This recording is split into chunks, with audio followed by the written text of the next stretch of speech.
예, 오늘로써 이제 사무엘서를 마칩니다. 우리가 함께 본 것처럼 사무엘서는 성막이 있었던 실로에서 슬플며 하나님의 궁유를 구하는 한나의 이야기로 시작을 해서 후에 성전이 세워지게 될 아라우나의 타작마당에서 드려진 다윗의 예배로 끝이 납니다. 그 시대적인 배경은 사사시대 말기부터 왕정시대로 이어지는 그렇게 긴 시기는 아니었지만 참 많은 일들이 있었고 또한 많은 사람들이 등장했던 시기입니다. 사사시대를 특징 짓는 반역과 불순종의 세대인 이스라엘 백성들은 블레셋과의 전쟁에서 언약궤를 우상으로 삼다가 블레셋에게 빼앗기고 패하고 또 언약궤까지 빼앗기고 마는 어처구니 없는 죄를 범하기도 했죠. 그러다가 결국 주변 국가들과 같이 왕정을 요구를 했습니다. 마지막 사사이면서 공식적인 첫 번째 선지자였던 사무엘은 이스라엘의 왕은 하나님이심을 분명히 밝히고 왕정이 가져오는 해악을 강변하면서 이를 반대했지만 백성들은 줄곧 요구했고 하나님께서 허락하신 가운데 왕정 시대가 열리게 됩니다. 그 첫 번째 왕으로 베냐민 지파의 사울이 택함을 받게 되고 그의 통치 기간은 처음에는 비교적 순탄하고 성공적으로 진행되지만 거듭되는 불순종과 그 죄에 대한 변명과 거짓으로 인해서 급기야 하나님께서 그를 왕으로 삼으신 뜻을 돌이키시는 상황에 이르게 됩니다. 실패한 왕 사울을 대신해서 기름 부음을 받은 자가 바로 다윗이었고, 사울은 처음에는 그를 사랑하나 이내 시기하고 의심하면서 그를 죽이려고 했고, 이에 다윗이 요나단의 도움으로 피신을 하면서 사울과 다윗의 악연이 시작이 됩니다. 사울은 광기에 차서 그의 남은 통치 기간을 다윗을 쫓는데 허비하고 말았고, 그로 인해서 다윗은 10년 이상 도망자여 망명자로 고통스러운 시간을 보내야만 했습니다. 그러나 그 고통의 시간은 오히려 하나님을 깊이 만나는 은혜의 시간이었고, 다윗이 하나님의 사람으로 다듬어지는 훈련의 시간이었습니다. 광야라는 혹독한 삶의 자리에서 다윗은 하나님의 마음에 합한 자라는 말로 정의되는 다윗다움을 갖추게 됩니다.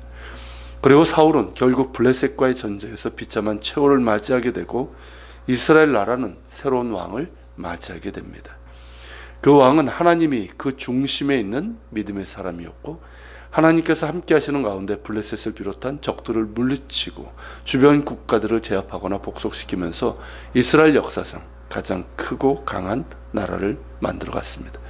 그러나 이것이 다윗의 출중한 능력 때문이 아니라 그와 함께 하신 하나님의 은혜로 된 것이었습니다. 다윗 통치 시기가 가장 두드러지지만 사무엘서 처음에도 사울 통치 기간에도 많은 전쟁이 있었는데 그 전쟁에서의 승리는 거의 대부분 하나님의 직접적인 행동으로 주어진 것들입니다. 그러면서 나온 말이 바로 만군의 여호와 하나님이라는 칭호입니다. 이 사무엘서에서 처음 나온 이 칭호는 후에 시편, 예언서 등에서 자주 등장하게 되는데, 만군의 여호와 하나님이라는 칭호에는 출애굽부터 지금까지 크신 능력과 은혜로 함께 하신 분이 하나님이심을 보여주고 있습니다. 특별히 전쟁과 관련된 칭호로 이스라엘이 왕정시대로 접어들면서 하나님께서 적극적으로 개입하심으로 적들을 물리치고 그러면서 이스라엘 나라를 빠른 속도로 세워나가시는 그 과정들을 이제 보여주고 있죠. 자, 그렇다면 그렇게 만군의 여호와 하나님께서 친히 앞서 적들을 치시고 이스라엘 나라를 굳건하게 세워나가신 이유는 무엇 때문일까요? 이것이 사무엘서의 핵심 주제일 것입니다. 그것은 아브라함을 부르시며 세우고자 하신 나라의 모습에서 잘 나와 있습니다. 창세기 18장 18절부터 19절인데요. 하나님께서 이렇게 말씀하셨습니다. 아브라함은 강대한 나라가 되고 천하 만민은 그로 말미암아 복을 받게 될 것이 아니냐. 내가 그로 그 자식과 권속에게 명하여 여호와의 도를 지켜 의와 공도를 행하게 하려고 그를 택하였나니 이는 나 여호와가 아브라함에게 대하여 말한 일을 이루려 함이니라. 여기서 핵심은 뭡니까? 아브라함의 후손들이 강대한 나라가 되는 것 그 자체에 있는 것이 아니라 그들을 통해서 천하 만민이 복을 받고 그들은 여호와의 도를 지켜서 의와 공도를 행하는 나라가 되는 것, 바로 여기 있습니다. 이를 위해서 하나님께서 아브라함과 그의 후손인 이스라엘을 택하신 것이죠. 그런 까닭에 왕정 시대에서 가장 중요한 것은 왕들과 이스라엘이 여호와 하나님의 도를 지켜 의와 공도를 행하는 것이고, 또한 천하 만민이 복을 받는 나라가 되는 데 있습니다. 이를 달리 말하면 거룩한 나라, 제사장 민족입니다. 거룩한 나라라 함은 거룩하시고 살아계신 하나님, 여호와 하나님만을 경외하며 그분이 명하신 의와 공도를 행하는 것을 뜻합니다.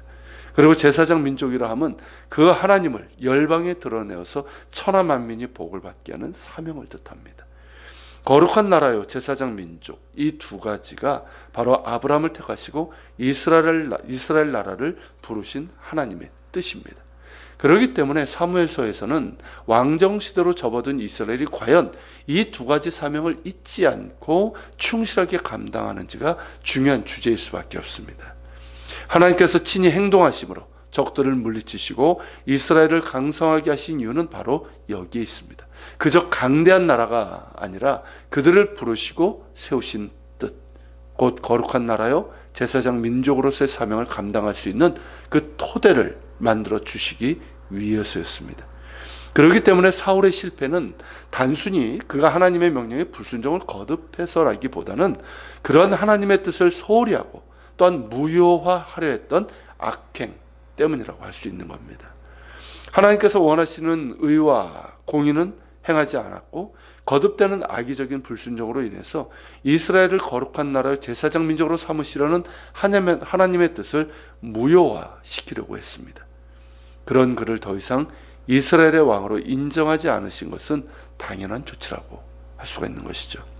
그렇다면 다윗의 경우는 어떠합니까? 그 역시 많은 실수가 있었고 연약함을 보였습니다. 그럼에도 하나님께서 그를 끝까지 품어주셨을 뿐만 아니라 인정해 주신 이유는 무엇 때문일까요? 사무엘하 8장 15절에서 다윗이 온 이스라엘을 다스려 다윗이 모든 백성에게 정의와 공의를 행하였다라고 기록하고 있는데 바로 그 때문입니다. 23장 3절도 마찬가지죠. 이스라엘의 하나님이 말씀하시며 이스라엘의 반석이 내게 이르시기를 사람을 공의로 다스리는 자, 하나님을 경외함으로 다스리는 자여. 이 말도 마찬가지입니다. 즉 다윗이 많은 연약함과 죄를 범했음에도 하나님께서 그를 품어주시고 인정까지 해주신 이유는 다윗이 정의와 공의로 백성을 다스리고 또한 하나님을 경외함으로 다스렸기 때문입니다. 하나님께서 그토록 원하시는 거룩한 나라요, 제사장 민족으로서의 가능성을 보여주었기 때문입니다. 다윗 언약도 바로 그러한 맥락 가운데서 주어진 겁니다. 의와 공도를 행하며 하나님을 경외함으로 다스리는 다윗을 축복하시면서 그의 후손을 통해서 궁극적으로는 메시아 왕을 통해 이루어질 거룩한 나라요, 제사장 민족의 사명이 이루어질 것을 약속하신 것이 바로 다윗 언약입니다. 그리고 그 언약은 메시아 왕이신 예수 그리스도를 통해서 이루어지게 되고 거룩한 나라의 제사장 민족의 사명은 예수를 믿는 우리에게 새롭게 주어지게 된 것이죠.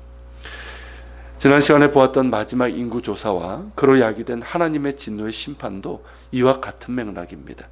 하나님께서 친히 함께 하시면서 그들을 강성하게 하신 것은 칼을 빼는 자가 130명이나 됨을 자랑하는 군국주의 국가를 세우시고자 하심이 아니라 다윗에게 그토록 많은 은혜를 주신 이유도 그를 강력한 제왕으로 만들기 위해서가 아니었음을 보여주고 있는 것이죠. 하나님께서 이스라엘이 칼을 빼는 담대한 자 130만 명을 자랑하는 군국주의 국가가 아니라 오직 하나님을 의지하며 드러내는 거룩한 나라요, 제사장 민족이 되기를 원하셨고 이스라엘의 왕은 의와 공도를 행하며 하나님을 경외함으로 다스리는 겸손한 종이 되기를 원하셨습니다. 그런 까닭에 진노의 심판이 임했고 다윗의 회개로 인해 주어진 용서의 은혜는 본래 죄의 자리요 심판의 자리였던 예루살렘 아라우나의 타작마당이 속죄와 화목의 은혜의 자리가 되어서 성전이 세워지게 된 것이죠. 앞으로 왕들과 이스라엘 백성은 성전을 통해서 거룩하시고 살아계신 하나님께 나아가야 할 것입니다. 그리고 하나님께서 명하신 의와 공도를 행하는 가운데 열방에 살아계신 한 분 하나님을 드러내는 삶을 살아가야 됩니다. 그것이 그들의 성패를 가름하는 기준이 될 것입니다. 우리 역시 그러한 것처럼 말입니다. 같이 기도합시다. 주님, 우리가 사무엘서를 사무엘상하 계속 보았습니다. 참으로 사사시대에 하나님께 반역과 불순종을 거듭하던 시대에서부터 이제 사울이 세워지고 또 그가 실패한 가운데 다윗이 세워지는, 그러면서 하나님께서 이스라엘 백성들에게 원하셨던 것이 무엇인지를 보게 됩니다. 그것은 그들이 그저 강대한 나라가 되는 데 있지 않고 그들이 하나님의 의와 공도를 행하면서 제사장 나라에 또 열방이 복을 받게 되는 제사장 민족이 되는 것이었는데, 주님, 그러한 하나님의 뜻을 우리가 성경을 통해서 잘 보게 해주시고 또 그것이 예수님을 통해서 또 우리 교회에게 우리에게 주어진 사명임을 기억하면서 교회 역시 또 우리 역시 정말 살아계신 한 분 하나님만을 섬기는 거룩한 나라로 서게 하시고 또 그 하나님을 세상 가운데 전하는 제사장 민족으로서 우리가 살아갈 수 있도록 인도하여 주옵소서. 같이 기도하며 나아가겠습니다.